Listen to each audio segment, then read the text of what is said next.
Mylapore Hindu permanent fund நிதி நிறுவன மோசடி வழக்கில் நடவடிக்கையானது மேற்கொள்ளப்பட்டிருக்கிறது.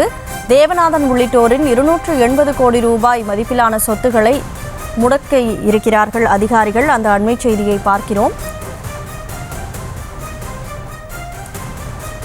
நிதி நிறுவனம் நடத்தி மோசடி செய்ததாக பதிவு செய்யப்பட்ட வழக்கில் தற்போது பொருளாதார குற்றப்பிரிவு தேவநாதன் உள்ளிட்டோரின் 280 கோடி ரூபாய் மதிப்பிலான சொத்துக்களை முடக்கி இருக்கிறார்கள். கூடுதல் விவரங்களோடு செய்தியாளர் சுதர்ஷன் இணைப்பில் இருக்கிறார்.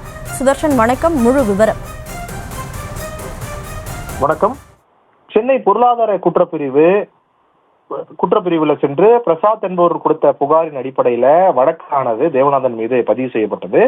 முதலீடு செய்தவர்கள் முதலீட்டு தொகையை செலுத்த தவறியதாக மயிலாப்பூர் இந்து நிரந்தர நிதி லிமிடெட் மற்றும் நிறுவனத்தின் 6 இயக்குநர்கள் மீது வழக்கானது பதிவு செய்யப்பட்டு கைதும் செய்யப்பட்டிருக்கிறார்கள். இந்த நிறுவனத்துல மறுமுதலீட்டு திட்டம், நிலையான வைப்பு திட்டம், ஓய்வூதியாளர்களின் நிலையான வைப்பு திட்டம் போன்ற பல திட்டங்கள் இருந்தன. மேலும் 10லிருந்து 15% வட்டி மற்றும் 11% வட்டி வரை மாறுபடும். அத்திட்டங்களின்படி முதிர்வு காலத்திற்கு பிறகு பல்வேறு சிறப்பு பணப்பலன்களுடன் மேலும் சில கவர்ச்சிகரமான திட்டங்களும் அந்நிறுவனத்தில் இருந்ததாக சொல்லப்படுகிறது. இதனால் பலர் தங்கள் பணத்தை நிறுவனத்தில் முதலீடு செய்தனர். நிறுவன முதலீட்டாளர்களின் பணத்தை திருப்பி தராமல் இந்த நிறுவனம் ஏமாற்றி விட்டதாக தான் இந்த புகார்.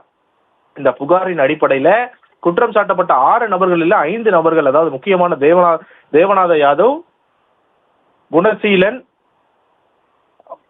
மகிமைநாதன், தேவசேனாதிபதி உள்ளிட்ட பலர் இதுல கைது பண்ணப்பட்டிருக்கிறாங்க. இதுல முக்கியமானது 11 இடங்கள் நடத்தப்பட்ட இந்த சோதனையில 7,53,993 ரொக்கமும் 180 கிராம் தங்கம் ஆக அனைத்துமே கிட்டத்தட்ட 6 அசையா சொத்துக்கள் ஆவணங்கள் மதிப்பு சுமார் 280 கோடி ரூபாய் பங்குகள் அடையாளம் காணப்பட்டு தற்போது அது முடக்கி இருப்பதாக பொருளாதார குற்றப்பிரிவு அதிகாரிகள் தகவலாக தெரிவிக்கிறார்கள்.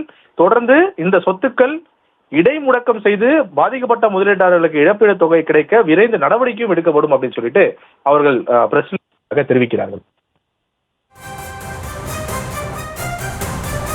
விவரங்களுக்கு நன்றி சுதர்ஷன்.